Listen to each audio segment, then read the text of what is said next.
भगवती सीता का रावण ने अपहरण कर लिया। उनके आर्तनाद को सुनकर भी भगवान नहीं आ रहे, तो उन्होंने उस विषम परिस्थिति में खोज किया कि भगवान मेरी सुरक्षा में आ क्यों नहीं रहे हैं। सर्वप्रथम वे प्रार्थना करती हैं, फिर प्रभु की यदा कदा ही की हुई अहुतु की कृपा को भी याद करती हैं।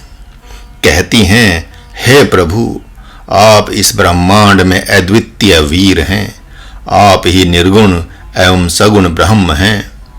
आप मुझे कितना चाहते हैं मैं सदा अनुभव करती हूँ और मैंने सदा अनुभव किया है।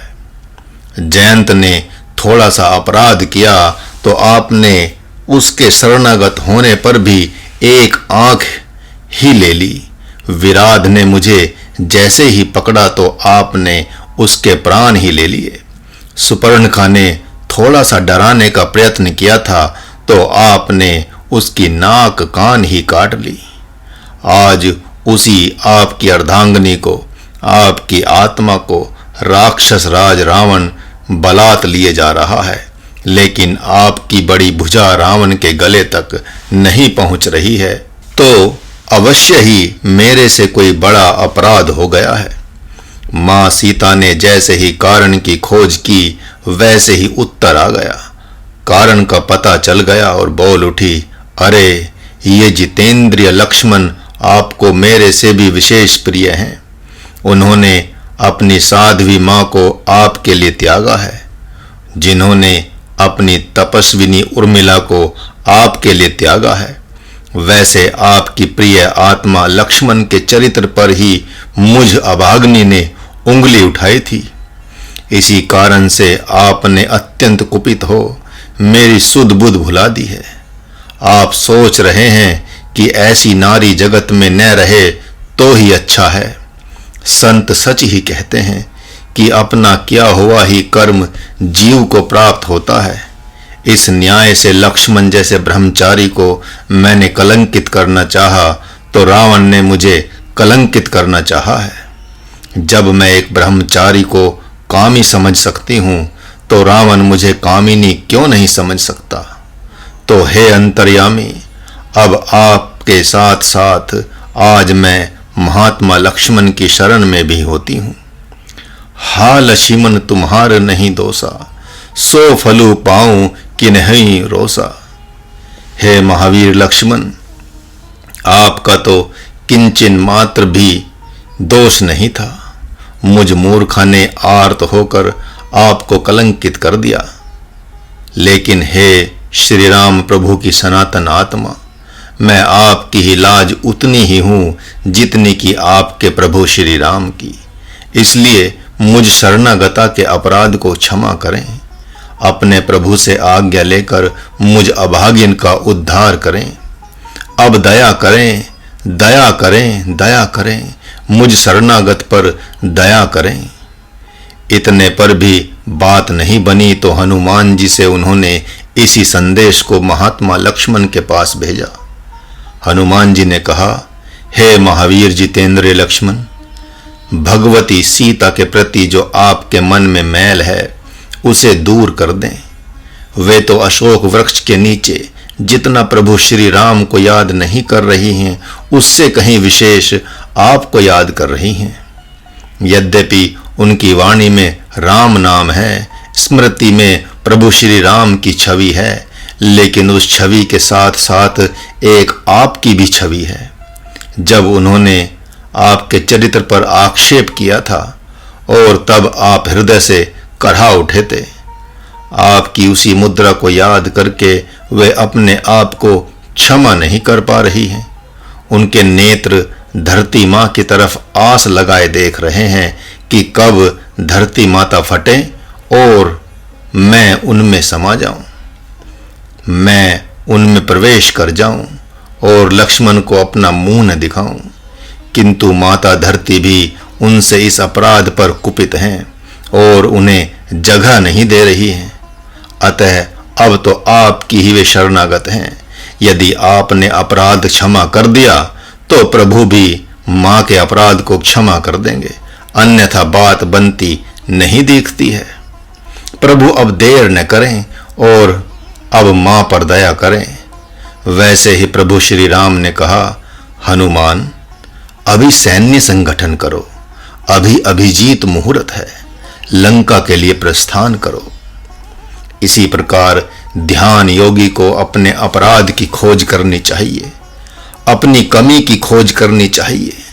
ऐसा करने पर कुछ ही दिनों में अपनी कमी, अपना दोष दिखाई पड़ेगा। महाराज भी प्राय कहा करता है कि आपका भगवान क्यों रूठा कि आप उसके लिए जी नहीं पाते, आप उसका ध्यान नहीं कर पाते, आप उसकी आज्ञा पालन नहीं कर पाते। इसलिए वह भगवान आपके ध्यान का कवच एवं कीलक नहीं बन पा रहा है। आपने उस भगवान को, उस ध्यान को, जप को सद्गुरु से नहीं लिया। क्यों? महाराज कभी कभी गाता है, जोगिया कहे जो राम, जोगिया कहे जो राम। अर्थात सद्गुरु अपने परम प्रिय शिष्य के पास राम के जिस स्वरूप की व्याख्या कर दे, उसी स्वरूप की आराधना करनी चाहिए। उपरोक्त मंत्र के द्वारा भगवान नारायण ने स्वयं के स्वरूप को अहर्निश स्मरण करना ही ब्रह्म की उपासना करना माना है।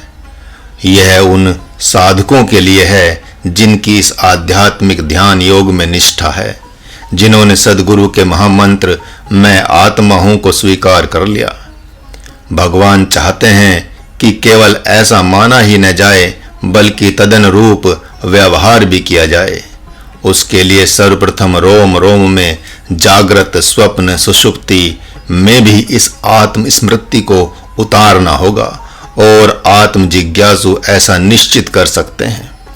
यदि ऐसा होने वाला नहीं रहता तो भगवान ऐसा करने पर जोर देते नहीं। तम विद्याद दुख संयोग, यह ध्यान योग दुख रूप संसार से संयोग हुए चित्त का ब्रह्म से योग कर देता है, जोड़ देता है।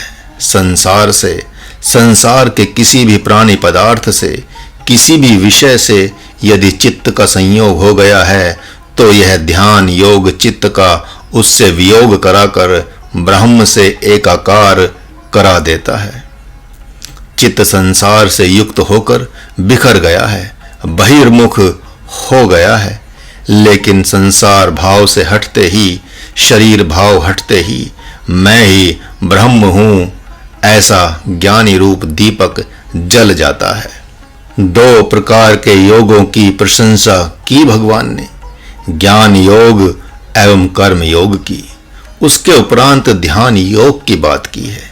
यह ध्यान योग राजयोग ही है, किंतु जो इसमें शरीर, इंद्रियों, मन, बुद्धि का एक आसन में बैठकर संयम करने की बात की गई है, वह इसलिए कि सूक्ष्म कर्म योग का आधार लिया गया है। ज्ञान योग तो राजयोग की भूमिका है तथा ज्ञान योग की भूमिका तन, मन, वचन एवं इंद्रियों पर संयम है। इसी से भगवान ने 9वें अध्याय में राजयोग की प्रस्तावना करने के पूर्व आत्म संयम योग, 6वां अध्याय ज्ञान विज्ञान योग, 7वां अध्याय अक्षर ब्रह्म योग, 8वां अध्याय के द्वारा इसकी भूमिका तैयार की है।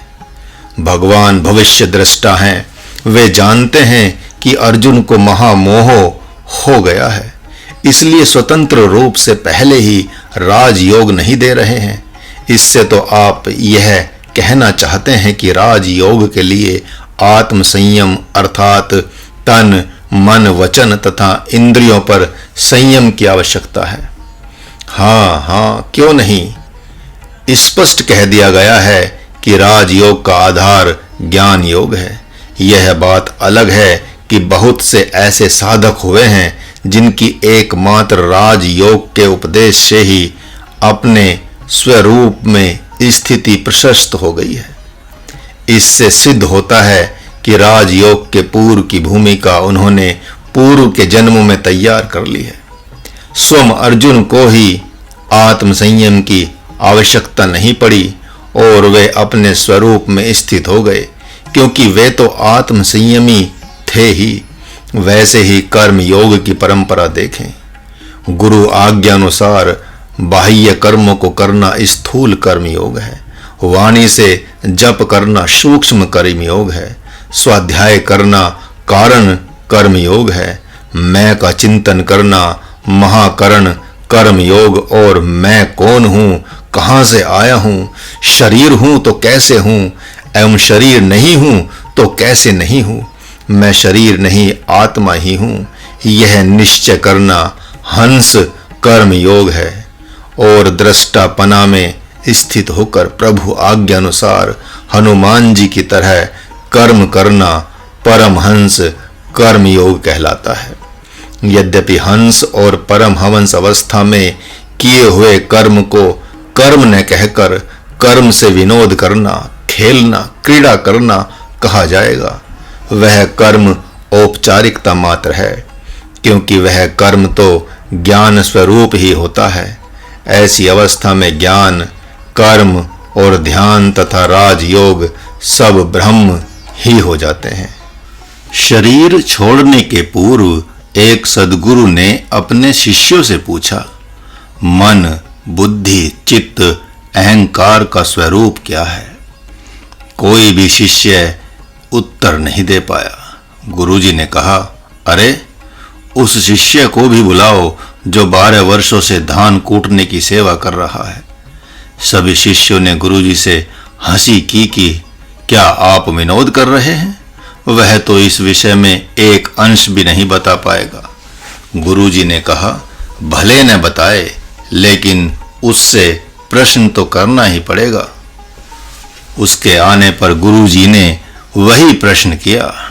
उसने कहा, गुरुदेव, मन, बुद्धि, चित्त आदि तो हैं ही नहीं, तो इनके स्वरूप को मैं क्या बता सकता हूँ? दृष्टा, दर्शन, दृश्य जब 3 भागों में विभक्त होते हैं तो मन, बुद्धि, चित्त का निर्माण होता है। जब दृष्टा, दर्शन, दृश्य ही नहीं है तो मन, बुद्धि आदि का स्वरूप मैं क्या बताऊं? गुरुदेव सहसा आसन से उठे और उसे अपने अंक में भर लिया और अपनी संपूर्ण आध्यात्मिक शक्ति उसे दे दी।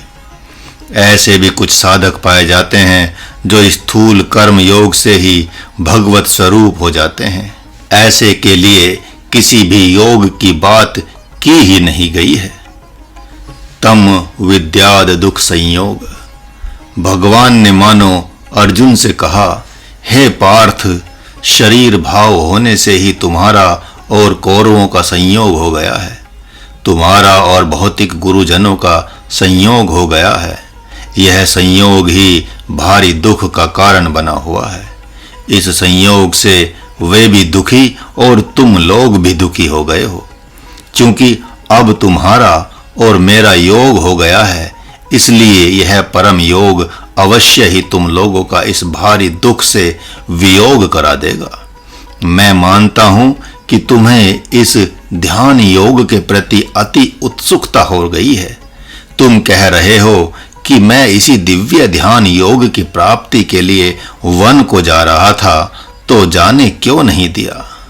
तो इसका उत्तर है कि इस परम फल स्वरूप आत्मज्ञान को तो मैं तुम्हें वरदान रूप में दे ही आया हूँ। कई जन्मों में तुमने आत्म संयम योग को साध लिया है, अतः पुनः आसन, प्राणायाम और ध्यान योग की आवश्यकता तुम्हारे लिए है ही नहीं। तुम तो इस परम योग का परम लाभ लो। मेरी प्रसन्नता के लिए मेरा काम करो और ब्रह्म ज्ञान रूप वरदान लो। भगवान ध्यान योग की महिमा गाने में रह गए थे। अब पुनः ध्यान योग के अंतर्गत मानसिक कर्म योग की अवश्य आवश्यकता पड़ेगी। इसलिए उसे ही अगले मंत्रों से प्रस्तावित कर रहे हैं। संकल्प से प्रकट होने वाली संपूर्ण कामनाओं को त्याग कर और सब ओर से मन के द्वारा इंद्रियों को वश में करके धीरे धीरे सात्विक धृति के द्वारा मन को आत्मा में स्थिर करके कुछ भी चिंतन न करें, तो भी यह चंचल मन जब जब जहां जहां जिन जिन विषयों में भटकता है, वहां से रोककर सदा सर्वदा आत्मा में लगावें। द्वैत ही यहाँ संकल्प है, द्वैत की सिद्धि हो गई है। इस द्वैत रूपी सिद्धि के कारण से ही राजस, तामस एवं सात्विक कामनाएं बलात् प्रकट होती रहती हैं। अद्वैत में जीवन जीने का संकल्प करने के पूर्व द्वैत में जीवन की सिद्धि हो चुकी रहती है। इस सिद्धि का त्याग करने में लंबा काल लग जाता है। यह द्वैत सिद्धि मन को अपनी ओर आकर्षित किए रहती है। अतः द्वैत में मन का त्याग ही त्याग है। ध्यान योग के समय पूर्व के संकल्प से यानी प्रतिज्ञा से ही नाना प्रकार की इच्छाएं उठती हैं। जैसे यदि कोई विद्यार्थी विद्या अध्ययन में लगा हुआ है, उस समय अत्यंत उच्च पद की कामना को वह मन में संजो रखा है, तो उसका संपूर्ण अध्ययन अपने अभिष्ट अंक को प्राप्त करने के लिए ही होता है, जिससे उसका मनोरथ पूर्ण हो सके। यदि उसी समय प्रभु कृपावश उसे वैराग्य हो जाता है, तो पूर्व की कामनाएं बार बार नहीं चाहने पर भी आती रहेंगी। वही पूर्व का संकल्प जब वर्तमान के संकल्प से कमजोर पड़ जाता है, तभी वे कामनाएं समाप्त होती हैं। महाराज ने एक साधक को देखा। वह परीक्षा देकर भगवान की कामना से हिमालय चला गया, लेकिन उसे वन प्रदेश में भी परीक्षा काल को जानने की जिज्ञासा बनी रहती थी। अंतोतगत्वा जब उसका मन नहीं माना, तो अध्यापक से पत्राचार कर परीक्षा फल को जान लिया। उसने जैसे ही जाना कि लगभग 60% अंक आए हैं, तो पल भर के लिए उसका मन पुनः विद्या अध्ययन करने का हो गया। यद्यपि उसने उस इच्छा को अंश मात्र भी महत्व नहीं दिया, लेकिन विचार तो उठ ही गए थे। ऐसे ही पूर्व के बहुत से विचार उठेंगे, जिन्हें भगवान ने अस्वीकार करने को कहा है। निष्काम साधना में उतरने के पूर्व की सकाम कामनाओं के वेग को सहन करना पड़ता है। यदि इंद्रियों को अपने संयम में न रखा जाए, तो वे कामनाएं मन को मथती रहती हैं। इसलिए कहा गया है कि संपूर्ण इंद्रियों पर संयम करते हुए ध्यान योग का अभ्यास करें। जब इंद्रियां अंतर्मुख होती हैं, तो वे कामनाएं भी अंतर्मुख होती ही हैं।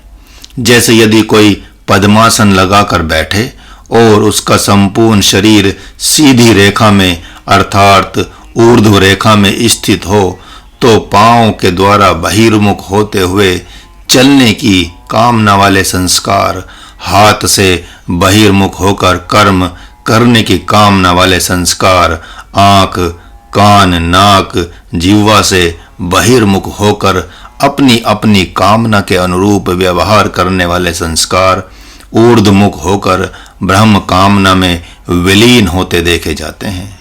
इसीलिए भगवान कह रहे हैं कि संपूर्ण इंद्रियों को सब ओर से रोककर ध्यान योग में प्रवृत्त हों। सब ओर से का तात्पर्य स्थूल, सूक्ष्म एवं कारण इंद्रियों से भी है।